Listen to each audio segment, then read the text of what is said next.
you guys just talk.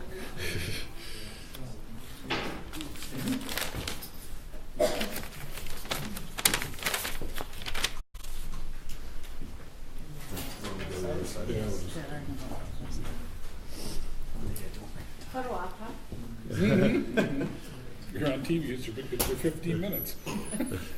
I've had that. Oh, yeah? Oh, you're fine. Don't need it again. Well, good morning, and I'm very excited to announce the formation of the Blue Ribbon Commission on School Funding. I'm Representative Joel Kitchens. I'll be the co-chair along with Senator Luther Olson. I think there's widespread agreement that the current school funding formula in Wisconsin is not working as well as it should. I think there's a general feeling that it's particularly difficult for schools with declining enrollment and often for those with enrollments that are increasing rapidly. I think there are questions about whether the low revenue floor is really adequate for those low spending districts to fund a proper education for their children. And many feel that too many school districts have become dependent on override referenda. Over the years, we've continually changed little pieces of the formula, and oftentimes it's just to affect a problem in one or two school districts. But too many times when we fix one problem in one place, it causes another problem somewhere else. And it's been a very long time since we've taken a step back and really looked at the whole system and tried to really address it in its entirety. A year ago, Speaker Voss asked me to head up this commission to rewrite the school funding formula. Then we brought in the Senate, and I began working with Senator Olson to put this commission together. We've created a bipartisan, bicameral commission with school officials as well as other individuals that have a broad knowledge of educational policy. We've attempted to include all parts of the state, rural and urban, and many of our districts that are struggling with the current formula. I think this group brings together a vast amount of educational experience and varying perspectives. It's the way the formula affects different parts of the state is very different. So we intend to keep DPI and the governor, very well informed of what we're doing throughout this and to work with them as well. Our charge is to gather as much information as possible from stakeholders around the state and also to examine what other states are doing. When the speaker asked me to head this up, his instructions were to be bold and to not feel like we're tied to the current funding formula. So I hope that we're going to go into this with a blank slate and feel like we can go in any direction that the evidence leads us. That being said, the model for funding in Wisconsin is generally pretty well regarded around the country. So it may well be in the end that we decide to stick with the basic framework and build around that. But I want us to be open to all of the possibilities. I would like to remind people that, when we rewrite the formula, we don't have any control over what future administrations or legislatures how much money they're going to put into school funding. But what we can do is provide a framework to assure that money is distributed fairly. So today's hearing, we're going to hear from DPI as well as the Legislative Fiscal Bureau and take a pretty deep dive into the current school funding model. Over the next several months, we're going to go around the state and hear from the stakeholders in all the parts of the state. And in the end, we're going to bring in people to go over what's being done in other states. And then following that, we're going to begin writing our recommendations for the new formula. Our plan is to have it done in time for the budget in 2019. So with that, I turn it over to Senator Olson if he has any remarks. Thank you, Joel. I'm really looking forward to this, and thank you folks for being here. Probably my number one goal is to not write something that collects dust, because I've been around this circus before, and a lot of times we do something and it sits on the shelf and collects dust. I believe with the folks that have volunteered to step up and be part of this Blue Ribbon Task Force, we are going to look at improving our funding formula. The other thing that we're going to be talking about, and Joel didn't talk about this, is we are going to be looking at open enrollment, charter school funding, choice funding, as far also public school funding, because we have all kinds of different funding systems going on in the state, and as you heard Representative Kitchens say, we keep adding things to it.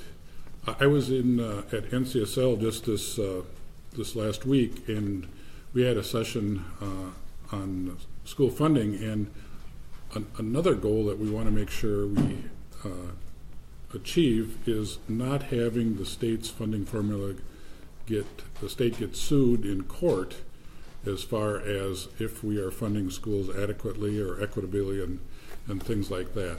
So I think that we have our work cut out. We have excellent people to do this. And you know, when you talk about school funding, it's sort of interesting because there's two parts of the equation, and maybe more than that. But there's the taxpayer part. It's like, how much do the property taxpayers pay in a local district, and how much does the state kick in to help reduce that property tax to schools? And then how much do we give schools, allow schools to spend? And I was fortunate enough to help write a paper for NCSL called No Time to Lose.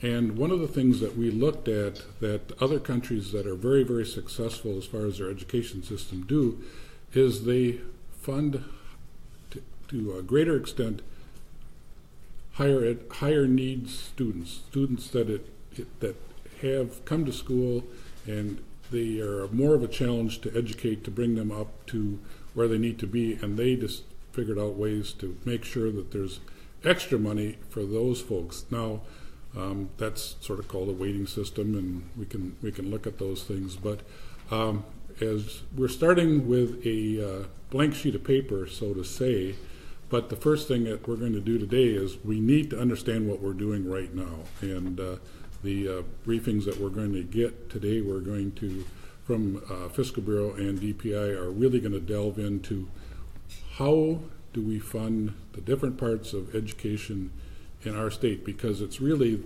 where most of the money goes if you add them all together.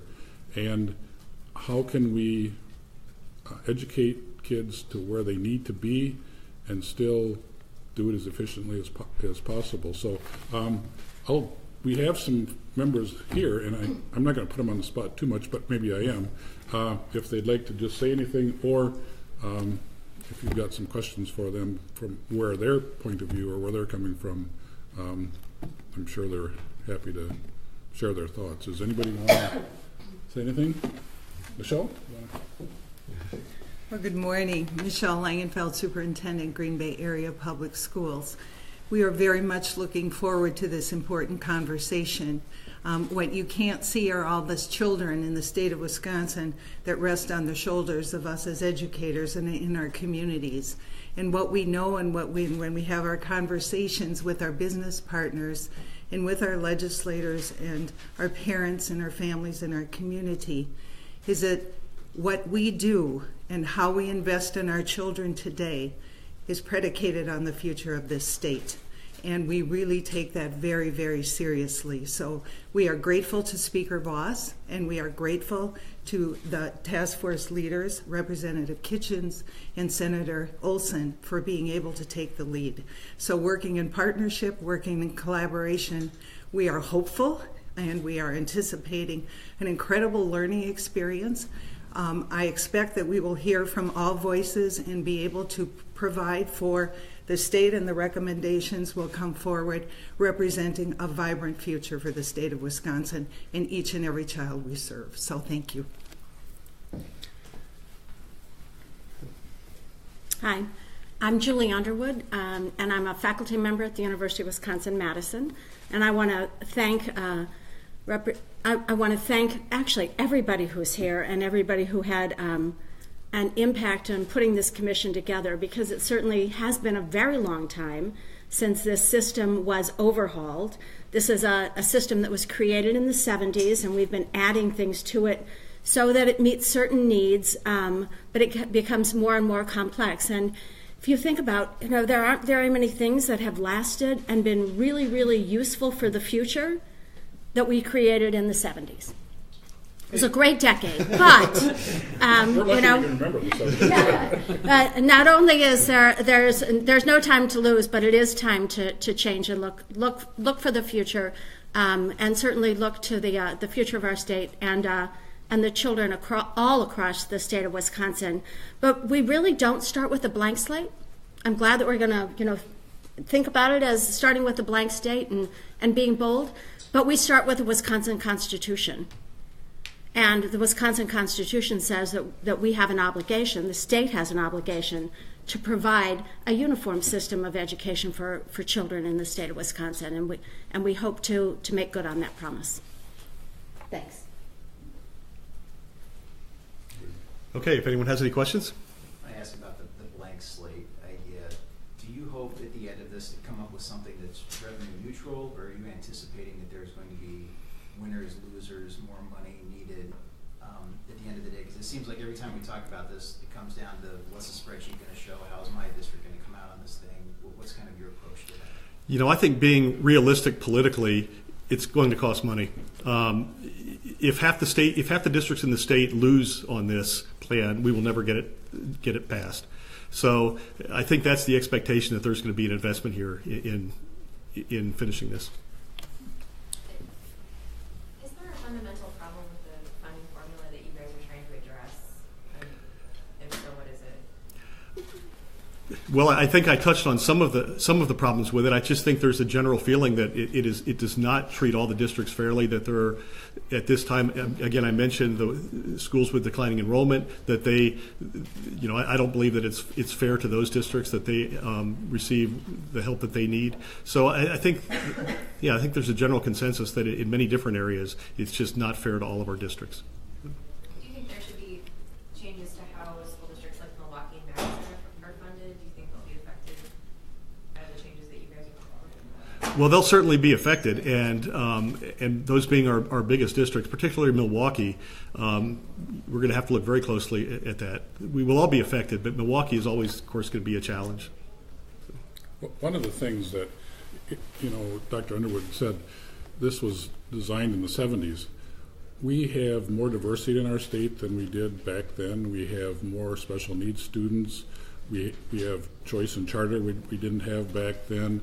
We have kids coming that are English language learners. We have children who have mental health issues. Education has changed, and we are also at the same time having report cards so that schools are held accountable for their achievement. Things have changed since the 70s, so it's important that we look at how we fund schools. And you hit the nail on the head. Joel and I live in the printout world. So if we do a printout and there's districts that lose, it's almost impossible to pass anything. At the same time, if you don't have that, then it costs money, and that becomes a challenge. So I think, and I'm hoping that we look at this system saying, what is the right thing to do, and then figure out how it can get done. But let's figure out what we should do to make sure that our schools in this state are ready for the next 20 to 50 years as far as the funding model. Senator Olson, you referenced that you don't want this to sit on a shelf and gather dust. I can't count how many times we've sat in this room and heard a variation of this said about whatever issue, and then it sits on the shelf and gathers dust. So what gives you any optimism that this is going to be any different than any other task force we've seen? Well, probably the biggest thing is the Speaker and the Majority Leader have commissioned this. And so they are wanting us to do something. Ledge Council studies, and I've served on those, come a lot of times from the members. But when the Speaker and the Majority Leader institute this, I think and I believe that they have skin in the game that, yes, we want you to do something, and we are going to support as much of that as we can. Can I add it? Sure.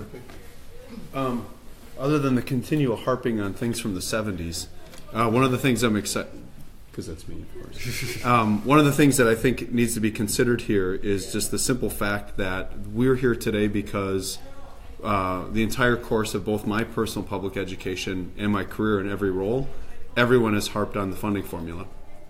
And I think what's nice is that we have a group of people here who are going to take on one simple piece, which is the fact that we all recognize there are flaws in it, but there are also going to be a lot of steps along the way in which we're going to have some open-minded colleagues. And as a past superintendent, I'm going to ask that my colleagues are a little more open to the potential that how this impacts me in my area versus how it will impact the whole state. And when you get out of the different urban pockets of the state of Wisconsin and you get into rural areas and suburban areas, everybody's got a different issue. And what's nice is that they've created a forum where all of the elected officials as well as the stakeholders who sit at the table have the opportunity to present how that impacts every kid in the state of Wisconsin, instead of how many of us feel we are constantly focusing just on urban education in Wisconsin, and there's a whole second side to that coin. So this is an exciting piece for us for that way. So I join everyone else in my gratitude that we're here today. And Senator Olson, you mentioned open enrollment changes.